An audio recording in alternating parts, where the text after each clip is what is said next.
Buenas tardes, mi nombre es Marcela Poirier y soy gestora cultural de la Gran Biblioteca Pública de Lima, que es parte de la Biblioteca Nacional del Perú. Le damos la bienvenida al programa de alfabetización informacional y formación de usuarios de la BNP. Hoy día con el tema Uso de buscadores especializados, Microsoft Academic Search, Google Scholar y bases de datos de acceso abierto.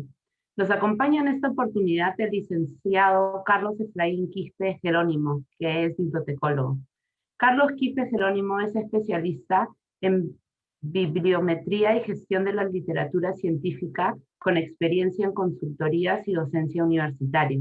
Planifica y diseña sistemas de gestión de investigación en plataformas web, con experiencia también en el desarrollo de sistemas de recuperación de información. Actualmente es encargado del repositorio institucional del Ministerio de Educación. El licenciado Carlos Quispe abordará un tema tan necesario como es el de el uso de buscadores especializados. Nos hablará de aquellos buscadores especializados que nos permiten acceder a recursos para realizar trabajos o investigaciones académicas. Este tipo de motores de búsqueda asegura en gran medida la obtención de documentos fiables y de calidad. Por lo tanto, saber utilizarlos es de gran ayuda para estudiantes, profesores e investigadores. Al público participante que nos sigue por las redes sociales, por favor pueden formular sus preguntas en los comentarios de Facebook y agradeceríamos que sus preguntas sean precisas y breves. Muy buenas tardes, Carlos. Adelante. Buenas tardes a todos. Agradezco la oportunidad que me da la Biblioteca Nacional en esta transmisión para poder explicar estos recursos que son de mucho interés para los investigadores. Y bueno, vamos directo al grano. Bueno, el día de hoy vamos a explorar dos recursos muy utilizados dentro del mundo de la investigación que son Academics Microsoft, que antes se llamaba Academic Search, y el Google Scholar, o Google Académico, como se conoce en el mundo hispano. El contenido básicamente va a estar radicado en esos dos recursos. Voy a tratar de ser lo más breve posible porque un curso de Google Scholar demanda una capacitación más amplia, al igual que Academic, ¿no? Entonces, en el caso de Google Scholar, lo que yo voy a exponer básicamente son todas las utilidades que nos da esta herramienta y voy a añadir dos herramientas secundarias derivadas de su uso, que son Publisher Page y el otro es Scholar Advisor, que es un recurso que va a ser bastante interesante de explorarlo para ver grafías o visualizaciones acerca de Google Scholar. Y en el caso de Academic, voy a explorar la potencialidad que tiene esta nueva herramienta porque es un relanzamiento que ha hecho Microsoft sobre esa base de datos y que le da oportunidad a los investigadores para que de alguna u otra forma conozcan no solamente recursos, sino también de alguna manera visibilicen sus investigaciones. Antes de continuar, quiero aclararles que estos recursos no son propiamente base de datos de acceso abierto. Si tenemos en cuenta que una base de datos de acceso abierto promueve el acceso abierto, es decir, que su contenido básicamente uno puede acceder no solamente a la descripción de las referencias o a los metadatos, sino también a los PDFs, pues en ambos casos van a encontrar un grupo pequeño de acceso a estos recursos, más no todo está en este tema. Más bien yo sugeriría, o bueno, el nombre correcto sería llamarlos base de datos de investigación, de gestión de investigación, porque su utilidad está hacia esa orientación y le va de alguna manera a ayudar a todos ustedes en tener ese objetivo. Bien, empecemos. Google Académico. Vamos a explorar lo que es la cobertura, llamando el tamaño de la colección, los objetivos, cómo se hace la búsqueda, el análisis de perfiles y cuáles son las limitaciones de esas herramientas, porque sí que las tienen. Y hay varias que vamos a explorar a través de esta exposición. En la imagen ustedes observan, por ejemplo, una forma de visualizar los recursos aplicado al campo de las humanidades, en este caso al campo de la literatura, sobre una obra, las obras más conocidas, de acuerdo a Google Académico. En este caso lo que se mide es la cantidad de citaciones que han recibido los trabajos. En este caso, como ustedes ven, la esfera más grande, que se llama Los Detectives Salvajes, es el nombre del libro que, en el caso de Roberto Bolaño es el más citado. Bien, para empezar, el lado izquierdo de su pantalla ustedes observan en la dirección de Google Académico, la dirección nativa, porque si ustedes ponen la dirección en español, pues va a salir una extensión un poco más larga, al igual que el idioma que ustedes escojan. Y lo primero que tenemos que considerar es que no hay datos claros acerca de Google Scholar. ¿En qué sentido? No conocemos el tamaño de la colección. Hasta la fecha, desde el 2012, desde el 2012 que se dio la versión ya más definitiva de Google Académico, pues no se tiene clara cuántas páginas web, o en este caso cuántos documentos académicos indexa Google Académico. Ese es su problema, porque no podemos comparar su cobertura dentro de todas las, del análisis de las diferentes bases de datos que existen. Entonces, a marzo de 2018, por una serie de estudios, podemos determinar que alcanza más o menos 389 millones de referencias. Y, como se observa en el dato, en la pantalla son 4.132 instituciones indexadas y 174.915.125 citaciones. Es un dato bastante considerable si tenemos en cuenta que hay bases de datos académicas de bastante renombre, pero que no necesariamente tienen ese marco. En el estudio que se hizo en marzo de 2018, la Universidad de Harvard es la institución más citada, con 1.189.765 citaciones, y el dato más interesante para entender la comprensión de Google Académico, que es más o menos la comprensión del sesgo que existe dentro del mundo académico, podemos entender que de las 20 instituciones más citadas, 16 son de Estados Unidos, 3 de Gran Bretaña y una de Canadá. Entonces, si bien es cierto, Google Académico es un recurso multilingüe, pues sigue manteniendo los mismos sesgos que existen dentro de la literatura científica que se produce a nivel mundial, es decir, la predominancia de publicaciones en inglés, artículos académicos de universidades que son bastante reconocidas y que por lo tanto son los que lideran, digamos, los rankings académicos, ¿no? Bien, para hacer Google Scholar vamos a analizar dos perfiles. El primer perfil es el perfil público, es decir, en la cual yo puedo explorar el recurso sin necesidad de poder tener un registro en Google, es decir, tener una cuenta en Gmail, YouTube, etc. ¿Por qué es importante discernir acerca de esto? Porque Google Académico te ofrece la posibilidad de buscar en el recurso sin necesidad de tener un registro, pero si tú quieres tener ciertos beneficios, sí es conveniente que te registres. Entonces, primero vamos a explorar esa posibilidad, que es la de analizar o ingresar a Google Scholar sin necesidad de tener una cuenta. Como se menciona ahí, si yo quiero tener ciertos beneficios, tengo que tener mi cuenta en Gmail o tengo que usar una cuenta institucional en G Suite. En este caso, yo ya me he registrado con mi cuenta en Gmail, aparece el icono de mi usuario, y he hecho una búsqueda dentro de Google Académico. Entonces, lo primero que yo observo es el término de búsqueda. Yo he elegido este tema porque es un tema que estoy investigando últimamente acerca del tema de cómo en esta época de pandemia, la infodemia de alguna u otra forma nos ha desbordado. Y hay un tema muy interesante que estoy explorando, que es el tema de cómo está asociada la relación entre la expansión del coronavirus con las antenas, la tecnología 5G. Es un tema un poco estrambótico, pero curiosamente ha tenido bastante impacto de acuerdo a una serie de evidencias que existen en Internet sobre esta forma de desinformación que la gente ha adoptado de cómo la enfermedad se transmite a través de, en este caso, ese tipo de tecnología. Entonces, cuando yo hago la búsqueda, lo primero que voy a encontrar son las referencias que aparecen ahí.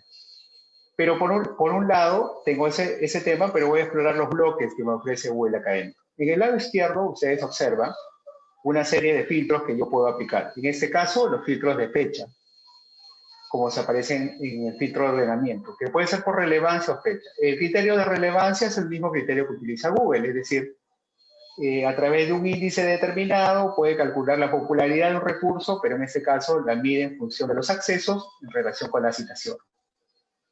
También puedo tener un filtro de idioma. Puedo buscar solo páginas en español o puedo buscar páginas en el idioma que yo deseo. Esa es una de las ventajas que tiene el recurso.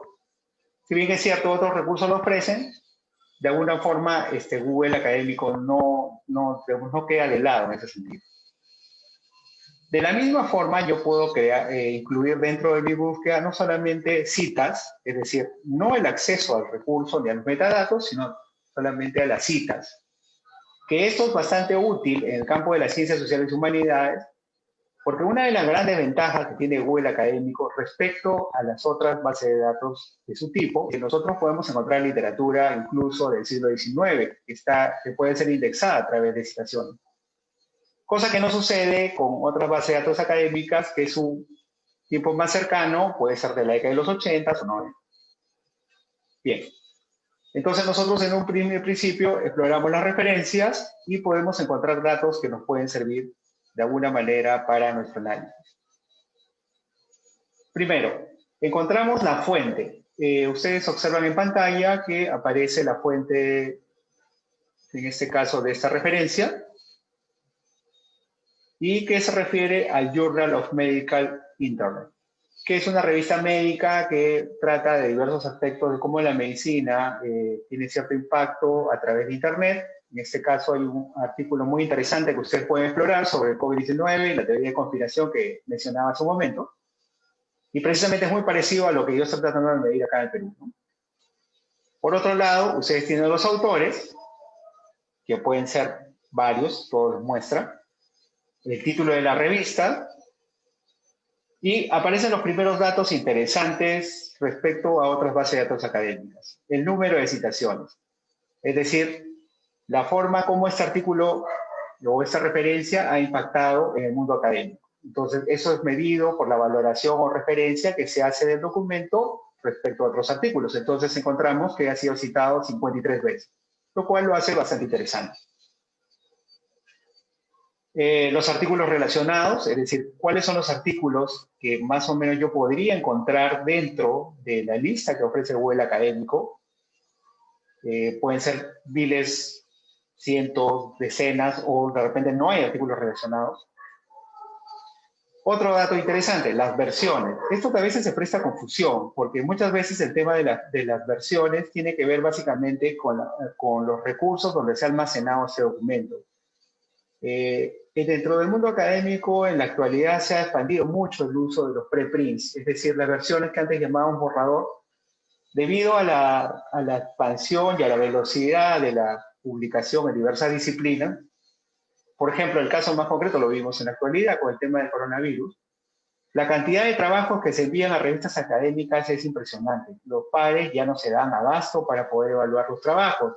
Entonces, muchas personas están optando por publicar sus trabajos en repositorio de preprints como forma de poder darle visibilidad y ya tener un rol activo dentro de la comunidad académica.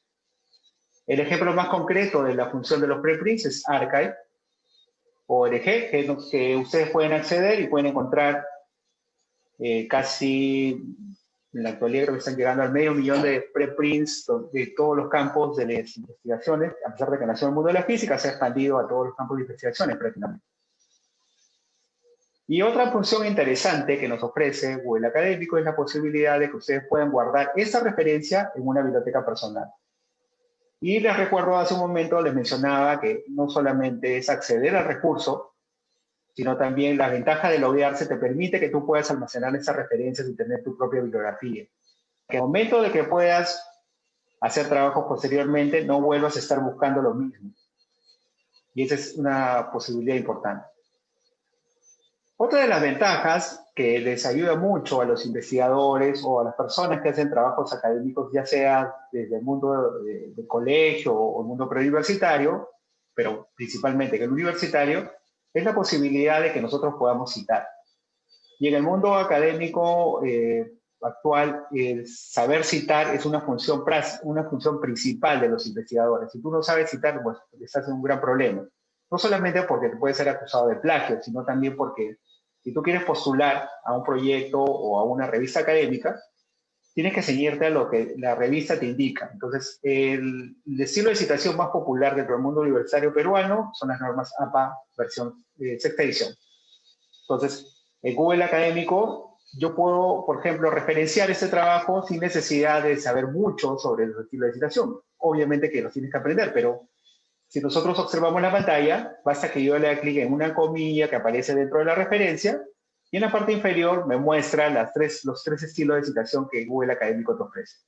En primer lugar, la norma APA, que es la que yo mencionaba hace un momento, la ISO 690, que es muy poco utilizada en el país, y la MLA, que es bastante popular dentro del mundo de las humanidades. Entonces, esos tres estilos de citación ya vienen incluidos con Google Académico. Además, tiene la ventaja de que puedes copiar la referencia en diversos formatos. ¿Qué tipo de formatos? BigText, EndNote, RefMan, RefWorks. Esto sí es un poco, quizás para muchas personas, el público general, le resulta un poco lejano, pero son estilos o formas de poder recuperar la metadata que existe dentro de una referencia. El más popular es BigText, y para el mundo de los que utilizan Web of Science, por ejemplo, pueden trabajar en EndNote, o RefWorks o RefMan, que también a veces son compatibles con Scopus, ¿no? Que son otra base de datos académicas comerciales que, bueno, espero que alguna vez podamos conversar sobre el tema, pero estamos tratando el tema de Google Académico. Como hace un momento mencioné, yo, por ejemplo, en este caso, lo que he hecho es guardar la referencia en mi biblioteca y aparece ahí. Y yo además puedo gestionar las referencias a través de temas. Es decir, basta que yo le ponga un clic de etiquetas y puedo crear toda una selección como aparece en el lado izquierdo, donde dice mi biblioteca, donde yo puedo crear una clase llamada análisis, clase, prueba o el nombre que yo desee, como ustedes hacen las etiquetas dentro de Gmail y pueden ordenar mejor ese tema. Otra de las ventajas que ofrece este recurso es la posibilidad de que ustedes puedan exportar las referencias en diversos formatos. Por ejemplo, yo tengo esta bibliografía almacenada, pero como está en web, si yo lo copio y pego dentro de un Word o dentro de un editor de texto, pues voy a copiar solamente lo que aparece en pantalla. Sin embargo, basta que yo seleccione el botón de descarga que aparece en la parte inferior y yo puedo tener 4 estilos de poder trabajar ese tema. Si no conozco mucho el tema de los formatos, pues voy a elegir la opción CSV, que le va a permitir a ustedes trabajar esto como un listado de Excel, de tal forma que puedan ordenar su bibliografía en ese sentido. Esa utilidad es bastante importante porque les permite a los investigadores o a cualquier persona poder ordenar mejor su información y poder trabajarlo de un modo más preciso. Ahora, para el caso de los investigadores, ¿cuál es la ventaja de Google Académico? La ventaja de tener perfiles. En este caso, estoy poniendo mi perfil. Más adelante vamos a ver otros perfiles, ojo. Y como ustedes observan, lo que yo tengo como dato es mis referencias. Aparecen mis datos. Un dato muy importante, si te va a acercar al mundo de la investigación para el tema de la academia, es que el mundo en inglés solamente prevalece el apellido paterno. En este caso yo he unido mi apellido paterno y materno como un artificio para que se me diferencie de otras personas que puedan tener mi nombre. Otra recomendación que se hace es que el nombre del ORCID, el número ORCID que aparece ahí, que es un identificador internacional de investigadores, pueda estar referenciado desde la misma página de Google Académico para que al momento de que se haga una búsqueda, ustedes puedan tener ese identificador claramente determinado y les permita de un solo plano saber su producción, quién eres, a qué te dedicas, cuáles son tus líneas de investigación, etcétera, para múltiples fines. Entonces, ustedes observan aquí que aparece mi perfil, aparecen los trabajos que he hecho, la cantidad de citaciones, que aparece al lado izquierdo también sistematizadas y con gráficos correspondientes. Entonces, yo puedo medir que tengo más o menos indexado un grupo de trabajos que ha obtenido una cantidad de citaciones desde un tiempo determinado hasta la actualidad. ¿Y esto por qué es importante para los investigadores o para las personas que se van a dedicar al mundo de la investigación? Con las últimas legislaciones peruanas referidas al mundo universitario o cómo la dinámica de la investigación se está realizando en las universidades peruanas, todas las personas que se dedican al mundo de la investigación tienen que visibilizar sus trabajos. Y no solamente es, como antes se medía, una cuestión prolífica, es decir, yo publico más y de alguna manera soy el más relevante. Eso ya no funciona así. Ahora tienes que publicar y a la vez ser citado. De lo contrario, estás haciendo un trabajo intrascendente. Antes se utilizaba el lema publica o perece, que le decía a los investigadores, o publicas o no eres nadie en la investigación. Ahora no es así. Ahora es publica o perece y sé citado, si no también perece. O sea, es una consecuencia lógica que se ha derivado del producto de cómo la dinámica de la investigación se está realizando en la actualidad. Ahora, ¿cuáles son las limitaciones de Google Académico? Vamos a mencionar, en primer lugar, un aspecto que yo considero bastante clave para medir la capacidad de de una base de datos, de este caso, de gestión de investigación. En primer lugar, no cuenta con una API pública disponible. Es decir, si yo quiero tomar los datos de Google Académico y trabajarlos, por ejemplo, para fines diversos, pues no hay forma de poder acceder a ellos. Para ello tengo que utilizar otras herramientas. Ese es su problema. Porque al no haber este tema disponible, y a pesar de que Google lo podría hacer, definitivamente aunado al tema de que no conocemos el tamaño de la colección, pues genera una limitación en la herramienta. Otro dato bastante importante es que los identificadores persistentes que se utilizan dentro de los trabajos académicos, por ejemplo, DOI, WORDSIT, no están disponibles de un inicio. Si nosotros recordamos lo que vimos hace un momento, si se dan cuenta en la referencia, solamente aparece el título, el autor, la fuente y el año, y de dónde ha sido extraído el dato. Entonces, ¿esto qué cosa genera? Genera un gran problema para poder hacer una identificación rápida de artículos. El DOI, para explicarlo al público que no está asociado a ese tipo de conceptos, es un identificador que se asigna en la actualidad a los trabajos académicos, principalmente a los artículos científicos. Entonces, pueden haber, por ejemplo, 4 artículos que se llamen leucemia dentro de una base de datos. Están escritos por diferentes autores. ¿Cuál es la forma de distinguir esos artículos individualmente? Asignándolo un identificador que por lo general lo asigna una revista científica. En el Perú no hay una agencia de asignación de DOIs. Generalmente esto se hace a través de agencias internacionales. Otro dato que también perjudica el uso de Google Académico, como todo es automático, no se pueden corregir errores en los metadatos. Es decir, yo puedo encontrar, por ejemplo, que un autor esté mal descrito, un título determinado no sea el adecuado, y esto perjudica de algún modo de poder hacer autocorrecciones dentro de la referencia que nosotros podemos encontrar. El otro gran problema, sobre todo en el mundo hispano, es la asignación incorrecta de documentos a perfiles de investigador. Como explicaba hace un momento, la academia o la forma como se indexan los artículos dentro de la base de datos académicas sigue el criterio anglosajón. En ese sentido, si por ejemplo yo me llamo John Smith, la referencia sería Smith J, es decir, el primer apellido o el apellido materno que predomina en el mundo anglosajón con la inicial del nombre.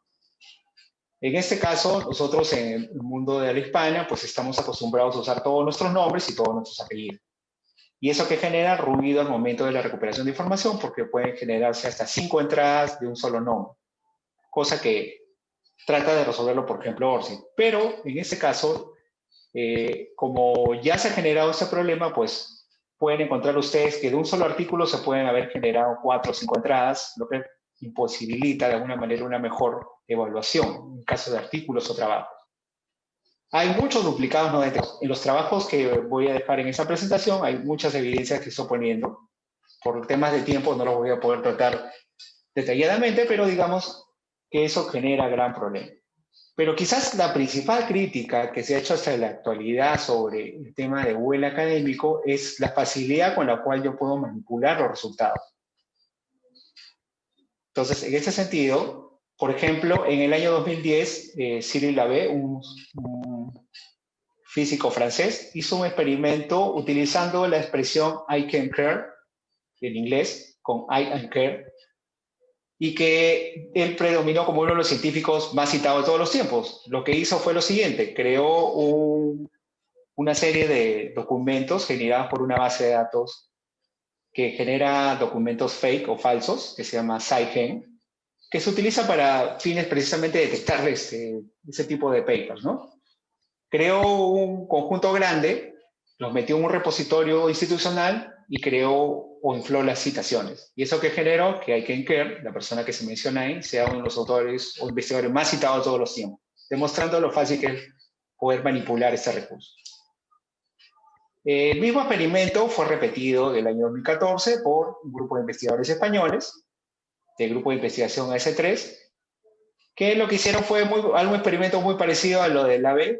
Crearon una serie de recursos, los pusieron en un site institucional, inflaron cifras y esas personas aparecieron como los más citados dentro del mundo de la investigación española, en este caso dentro del mundo de la cienciometría española.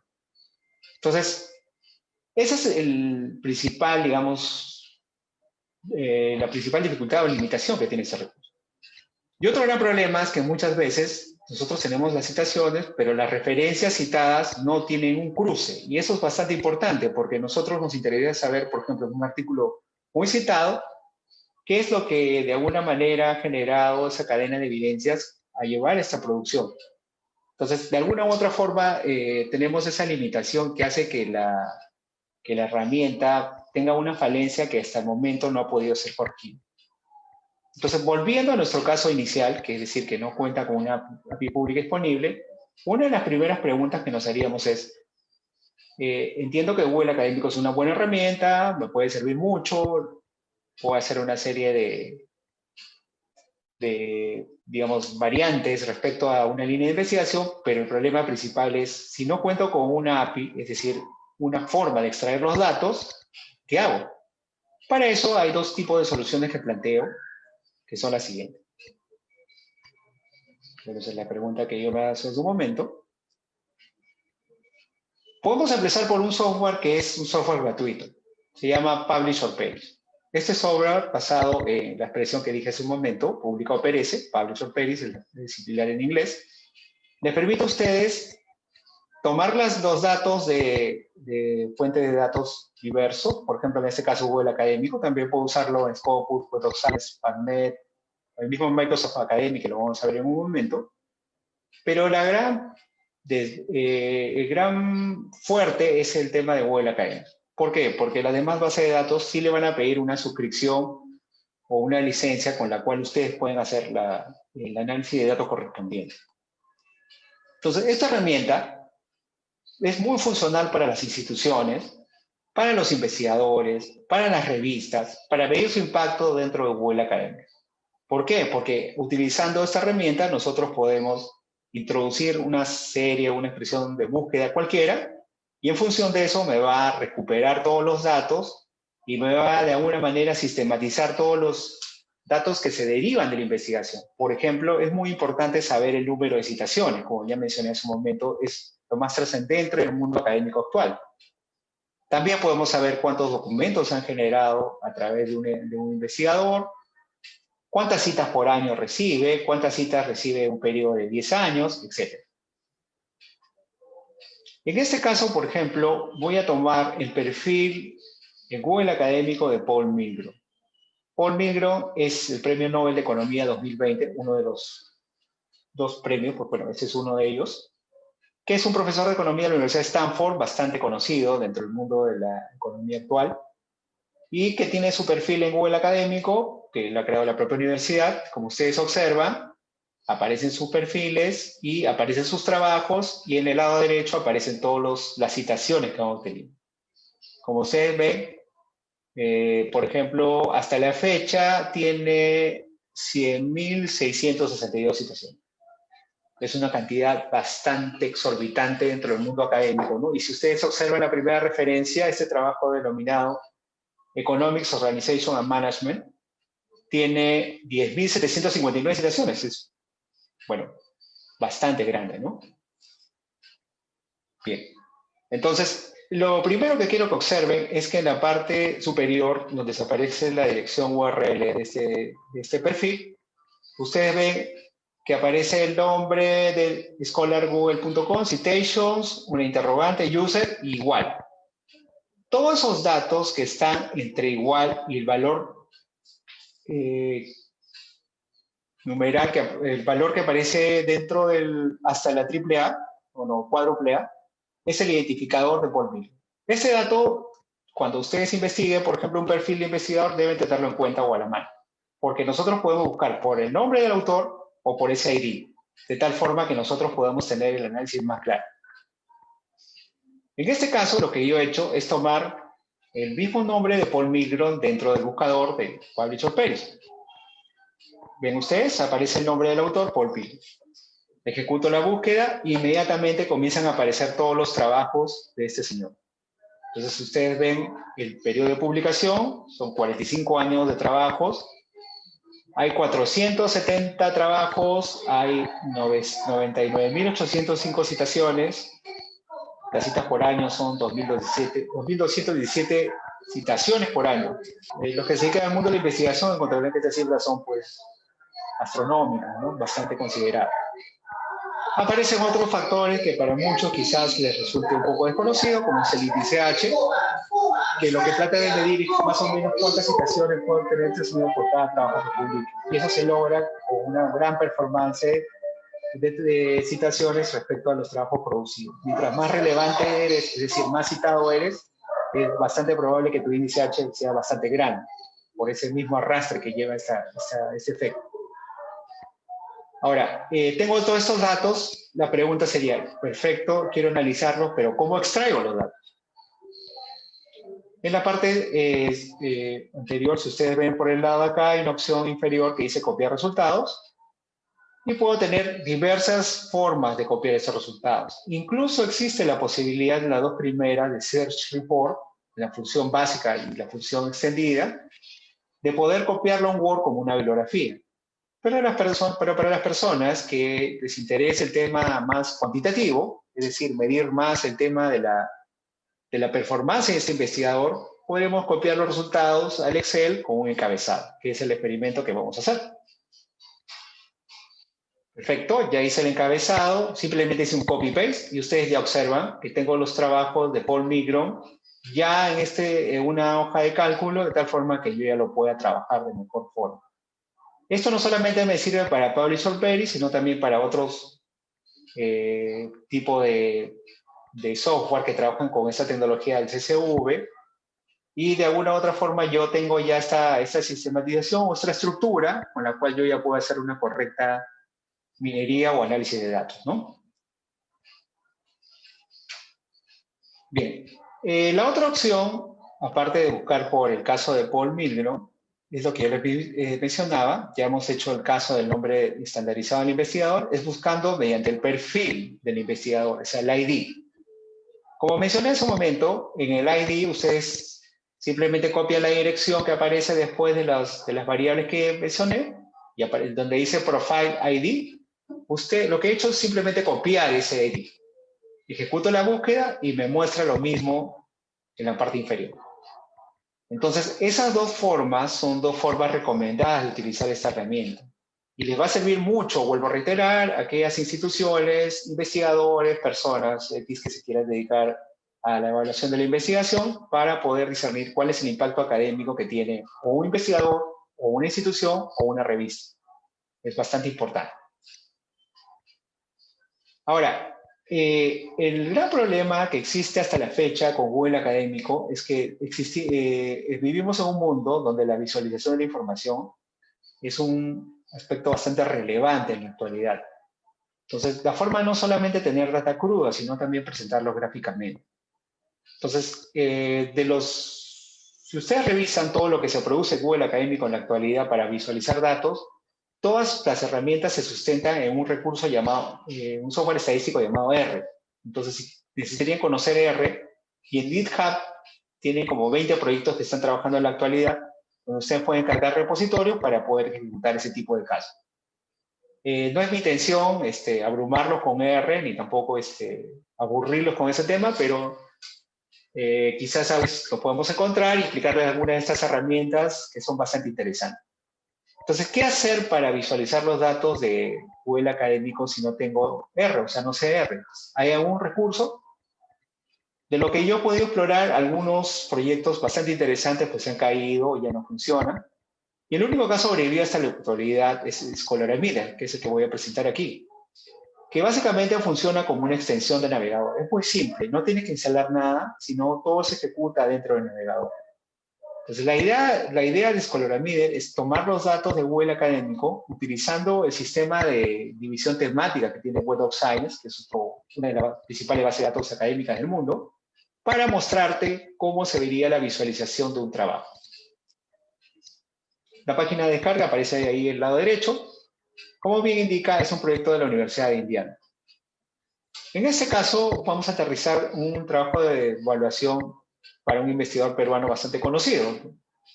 En la fecha, el señor Málaga Trillo pues, ha sido bastante relevante en el campo de la investigación, principalmente para el tema de las pruebas para el COVID-19.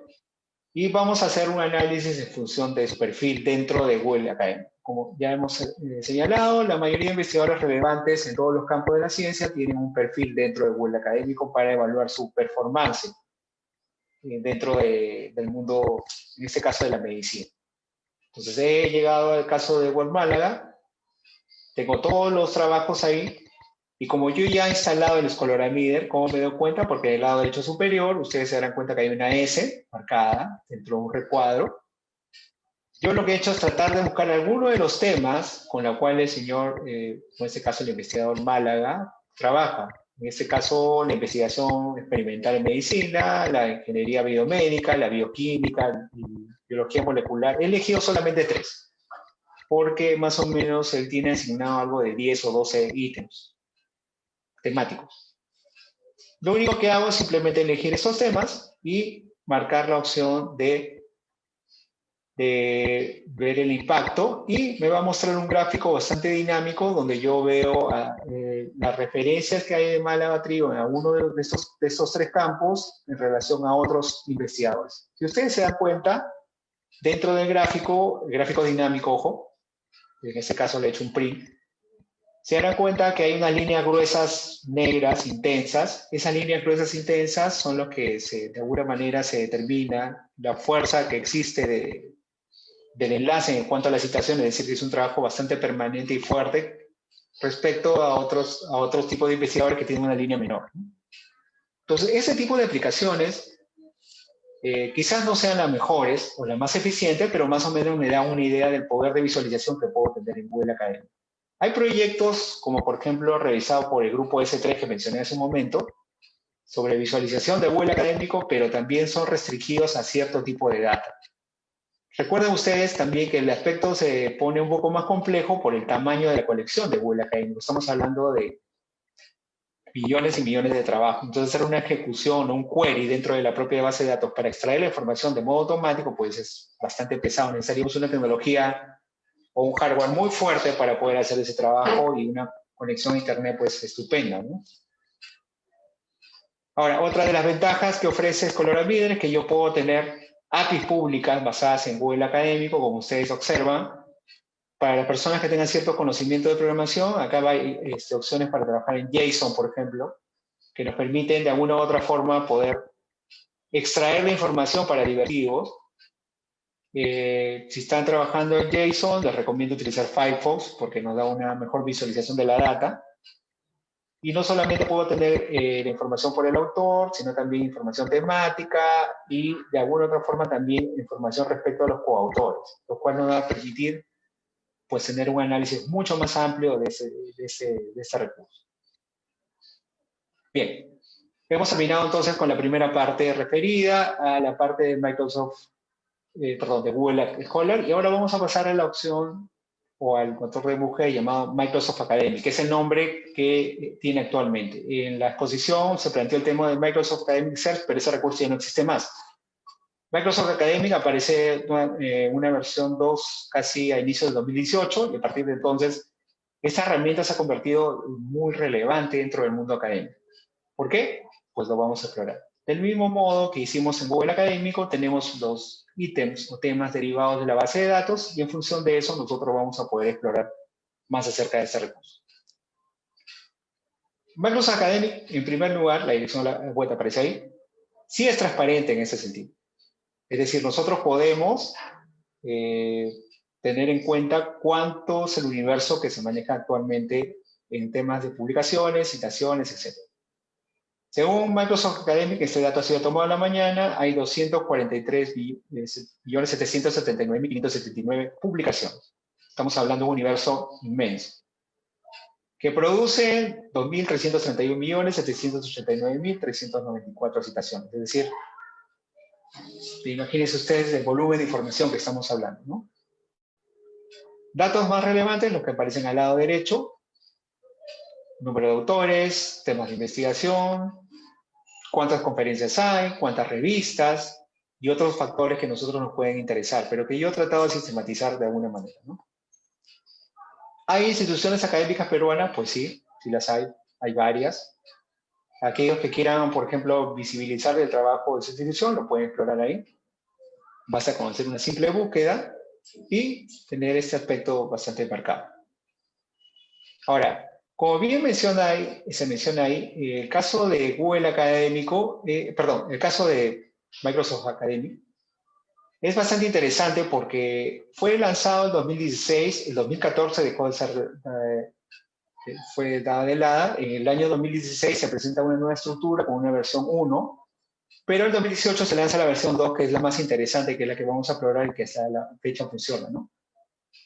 La gran ventaja de este recurso es que es un motor de búsqueda bastante eficiente en cuanto a la evaluación de investigación.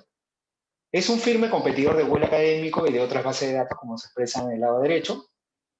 Claramente puede competir con cualquiera de ellos, con Dimensions, Open Citations, que es un recurso muy poderoso en la actualidad, Web of Science. A las personas que desconocen de estos recursos, les puedo decir que son las principales bases de datos académicas a nivel mundial. Quizás una de las ventajas que nos ofrece Microsoft Academy es que su uso es gratuito, es decir, no necesito yo pagar para poder acceder a ese contenido, si es que quiero hacer una evaluación de la investigación. Porque, por ejemplo, en el caso de Scopus y Web of Science, pues como todos saben, los que no lo saben, bueno, es un dato a tener en cuenta, tenéis una suscripción comercial que es bastante cara, ¿no? Y bueno, al igual que Google Académico, pues cojea en ese sentido que la data no es pública. Es decir, si yo quiero acceder a la data total de Microsoft Academy, tengo que hacer un pago o contactarme con la dirección que aparece ahí para poder de alguna manera extraer los datos y que ellos me brinden datasets bastante grandes para poder hacer trabajos diversos y evaluar cosas interesantes respecto a la evaluación. Ya pueden ser el impacto académico de una institución, por ejemplo, durante el tiempo, y otros factores de bastante relevancia para los que se dedican a ese mundo. Cuando nosotros accedemos a la página de Microsoft Academy, pues tiene solamente un cajón de búsqueda.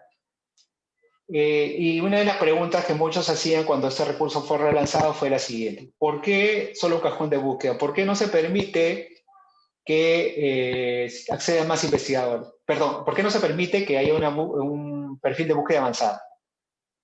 ¿Por qué? Porque según Microsoft Academy, ellos utilizan tecnologías de Machine Learning, es decir, de aprendizaje automático, que les permite de una u otra forma no utilizar los viejos criterios de recuperación de información. Es decir, yo pongo, por ejemplo, COVID-19 fake news, que es lo que hacían los motores de búsqueda anteriormente, utilizaban el operador booleano AND y ponían COVID más 19 más fake más news para mostrarte las búsquedas.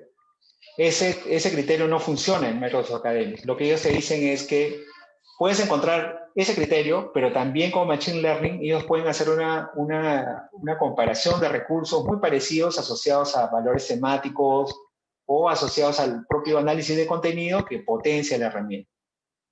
Y esto es lo que de alguna manera Microsoft Academy ha podido desarrollar de mejor modo, e incluso comparando con bases de datos como Scopus o Web of Science, yo diría que Microsoft Academy está un paso adelante. Y en ese sentido es bastante interesante ese aspecto. Vuelvo a reiterar para aquellos que conocen de ese tema. En el público en general, igual les diría que las búsquedas que van a hacer en Microsoft Academy son bastante eficientes. Quizás de antemano les adelanto que una de las principales dificultades que puede tener este recurso es que básicamente el gran contenido está orientado al mundo anglosajón. Hay muchos recursos en español, en efecto, pero su fuerte está hacia ese lado, ¿no? Un primer considerando sobre el caso de Microsoft Academy es que cubre todas las áreas de la ciencia. Acá sí vamos a encontrar cosas de arte, de humanidades, de filosofía, ciencias políticas, que quizás en muchos recursos aparecen, pero no tienen la misma trascendencia que tienen dentro de Microsoft Academy. Entonces, por ese lado, pues de alguna manera podemos garantizar la cobertura no solamente en números, sino también en campos temáticos. Ahora vean, voy a hacer el siguiente experimento. He colocado dentro del motor de búsqueda el nombre de Manuel Charpentier. ¿Quién es Manuel Charpentier y por qué he elegido este caso? Es Premio Nobel de Química 2020. Es la primera vez en el campo de química que se da el Premio Nobel a dos mujeres en realidad. Bueno, ella es una de ellas. Y que es bastante interesante porque a través de ella vamos a poder explorar las posibilidades de la herramienta y que de alguna u otra forma les va a servir a ustedes para poder discernir acerca de cuán útil puede ser Microsoft Academy. Al explorar el nombre de Manuel Charpentier, al lado derecho ustedes van a tener todos los filtros que van a utilizar la herramienta. Al no utilizar la búsqueda avanzada, me permite, por ejemplo, determinar el periodo de tiempo de trabajos. Ojo que en el caso de Microsoft Academy, a diferencia de Google Académico, su sesgo temporal es del año 1993 hacia adelante. Todo lo anterior a 1993 no aparece. Entonces, hay una primera dificultad. ¿Cuáles son los principales tópicos que se dedica a esta persona? Los tipos de publicación, etc.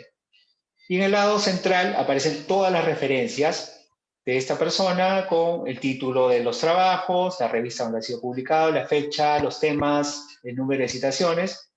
Y en el lado derecho extremo aparece el perfil del investigador. En este caso, ¿qué institución pertenece? Pertenece a la Max Planck Society. Y básicamente te indica que es una profesora francesa, investigadora en microbiología, genética y bioquímica. Bien, si entramos al perfil de Manuel Charpentier, lo vamos a encontrar con que no solamente me brinda una biografía, sino también hay una grafía respecto al caso de cómo se muestran sus trabajos. ¿Me permite un momento, por favor? Voy a cargar específicamente la grafía porque no es un tema que pueda mostrarlo fácilmente.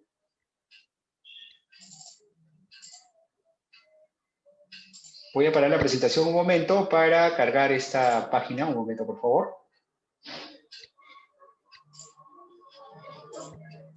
Ok. Ya tienen la pantalla ahí. Y ustedes pueden observar, por ejemplo, si yo quiero medir a través de un gráfico las publicaciones que tienen el tiempo. Si ustedes observan lo que me ofrece Google Académico respecto a Microsoft Académico, en ese sentido, se darán cuenta que este recurso es más potente. ¿Qué más puedo observar? ¿Quiénes lo han citado? Ahí la opción Cite By. Conferencias donde han participado. En este caso no hay trabajos registrados, conferencias dentro del propio Microsoft Academy. Los journals. Y acá tengo un dato bien interesante. Por ejemplo, puedo saber cuáles son los principales journals donde ella publica los trabajos, en este caso, que ha realizado en el tiempo. Un dato también muy interesante de Microsoft Academy es que tiene un indicador que se llama el ranking por prominencia o saliency. Este ranking por prominencia es muy interesante porque trata de darle calidad a las citaciones. Una de las críticas que me olvidaba mencionar respecto a Google Académico es que tú puedes tener una cantidad de citaciones diversas, pero no necesariamente son de revistas de prestigio o investigadores de prestigio o de alguna manera que le den, digamos, cierta calidad a las citaciones. Esto es un aspecto muy discutido, porque si bien es cierto, las citaciones son bastante importantes, no necesariamente tener un número grande de citaciones garantiza de que el trabajo es relevante o importante, porque se ha dado el caso histórico que muchas veces los trabajos tienen una alta cantidad de citaciones, pero si revisamos las citaciones nos damos cuenta que esas citaciones son para criticar el contenido del trabajo, no en el sentido de determinar la importancia del trabajo en un campo académico. En el caso de Microsoft Academics, precisamente crea este ranking de prominencia para de alguna manera determinar esa calidad de citación. El algoritmo es un poco complejo de explicarlo, no lo voy a hacer en esta oportunidad, pero encantado en otra oportunidad lo puedo hacer. Miren ustedes las instituciones con las que tienen mayor trabajo y que están referenciadas en una especie de mapa y yo puedo indicar básicamente cuáles son las instituciones con las cuales tiene mayor colaboración. Entonces, ustedes se dan cuenta, es una herramienta muy importante desde el punto de vista del perfil del investigador y también de alguna u otra forma van a poder encontrar ustedes datos bastante interesantes que a los que, por ejemplo, trabajan con Scopus o Web of Science se darán cuenta que, que la similitud en cuanto a las oportunidades que ofrece la herramienta pues son bastante grandes, más por el hecho de ser gratuito. Volvamos a la presentación.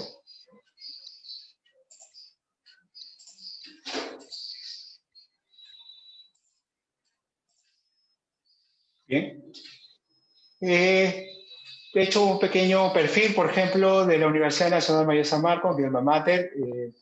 Entonces, ustedes pueden observar, por ejemplo, aquí las publicaciones que tiene la universidad, cuáles son los autores con mayor impacto académico, una breve reseña, los enlaces que existen, y datos bien importantes. En el caso de la Universidad de San Marcos, tiene 14.628 publicaciones dentro del Microsoft Academic, con 49.458 citaciones.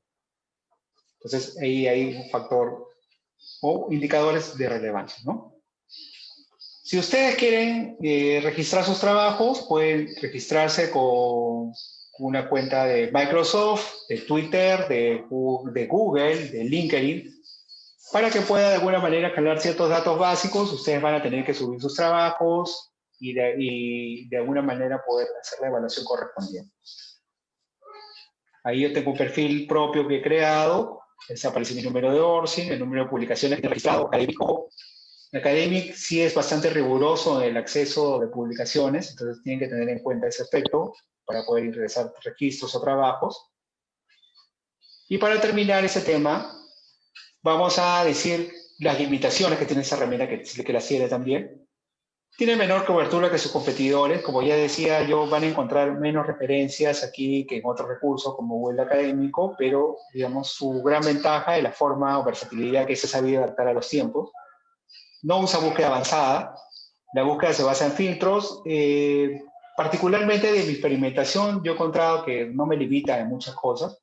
Puedo hacer un juego de palabras y por el mismo algoritmo que utiliza en la búsqueda, pues es más preciso incluso que utilizar la búsqueda avanzada.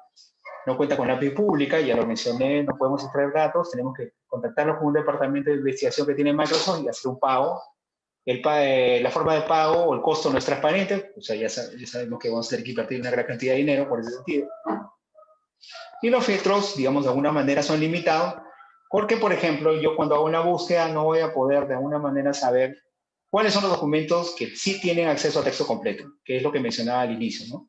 Tanto Google Académico como Microsoft Academic son muy buenas bases de datos, pero no son bases de datos precisamente de acceso abierto. Su labor es básicamente de recopilar información académica, pero su orientación no está dirigida hacia eso.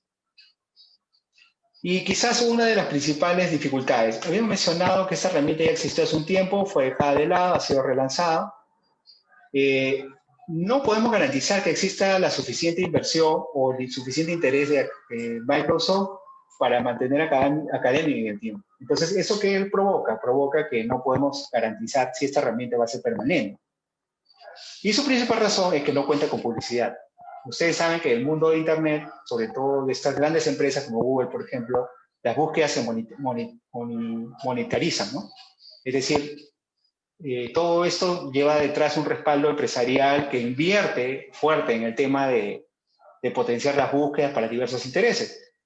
Y como Microsoft Academic no está en relación, por ejemplo, con el desarrollo de Bing, que es todo de búsqueda de Microsoft, pues no podemos garantizar que esta herramienta, de alguna manera, al no tener, digamos, la cantidad de inversión necesaria, o no, quizás para los próximos gerentes de Microsoft, quizás no sea muy útil o muy relevante en su funcionamiento, pues puede ser dejada de lado, a pesar de lo interesante e importante que es en la actualidad.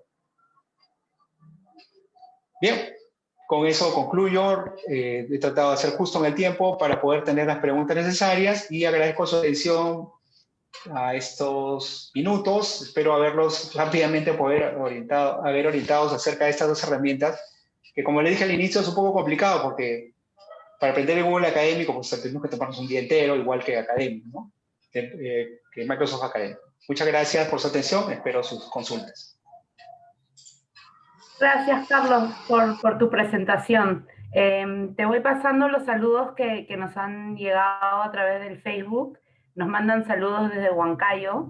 Estoy asumiendo que es tanto para ti como para la biblioteca, ¿sí? Y nos mandan saludos la UBHCD de la Facultad de Medicina de la Universidad Nacional Mayor de San Marcos. También nos están mandando saludos. Ok, gracias. Sí, por el momento no tenemos preguntas, pero en realidad yo tengo una pregunta para ti.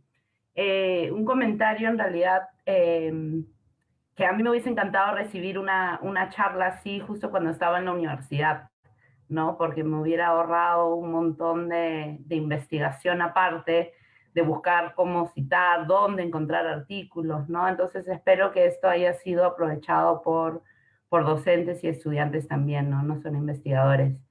Y mi pregunta va un poco con si tú tienes alguna recomendación acerca de lectores de PDF, porque hay veces en los cuales uno tiene un programa de lectura en PDF que lo puede unir al Word, que después nos puede ayudar a hacer todas estas citaciones, ¿no? Y que también es una manera buena de organizar no solo nuestras citas, sino también los artículos que tenemos.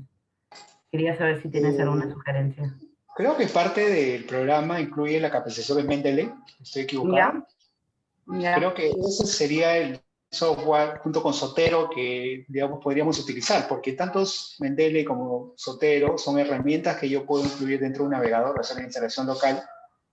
Y al momento de estar navegando en Internet, por ejemplo, yo veo un artículo, lo primero que hago es guardar el PDF, pero el PDF tengo que estar extrayendo manualmente los títulos, autores, las revistas, los años.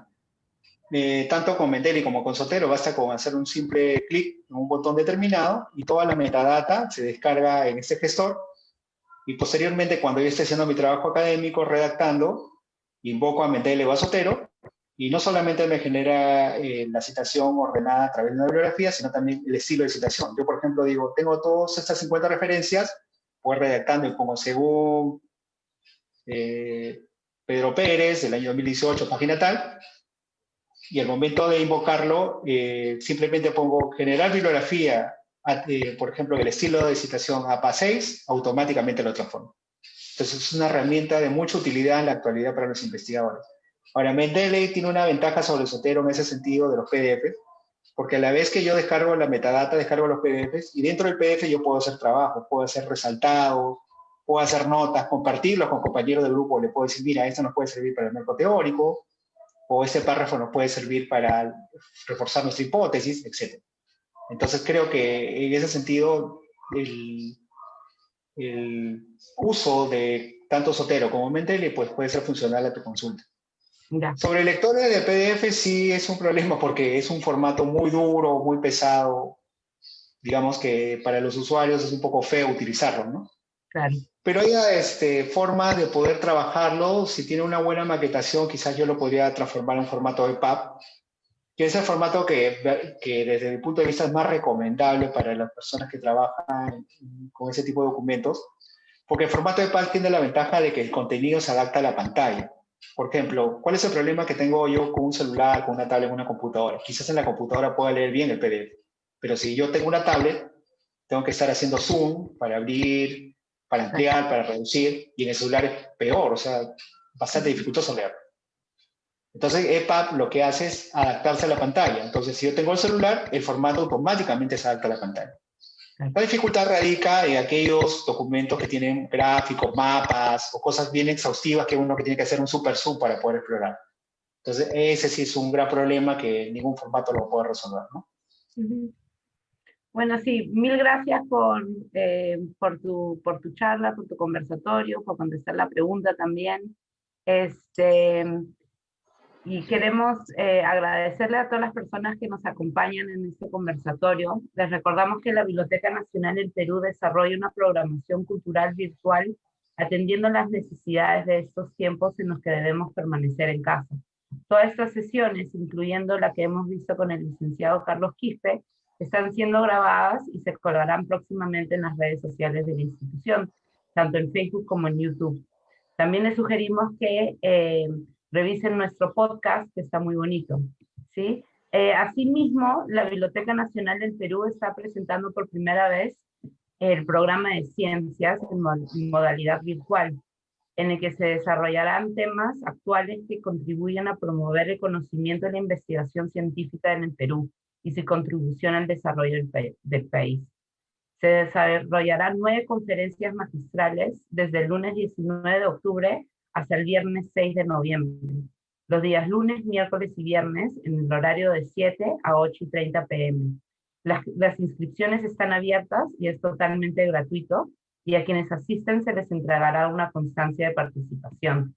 Y como verán, estos temas de ciencias, están muy ligados también a lo que nos ha estado comentando el licenciado Carlos Quispe, ¿no? vamos a ir aprendiendo todos juntos como nuevas cosas de ciencias, pero también hay que tener en cuenta en cómo estamos citando estas cosas, ¿no? Y dónde estamos buscando los artículos que estamos citando. Así que nuevamente, Carlos, muchas gracias de parte de la biblioteca y de parte de todas las personas que nos están escuchando. Y gracias a todos por su participación. Buenas tardes. Gracias. Gracias, saludos a todos los que han escuchado y espero no haberlos aburrido. Gracias.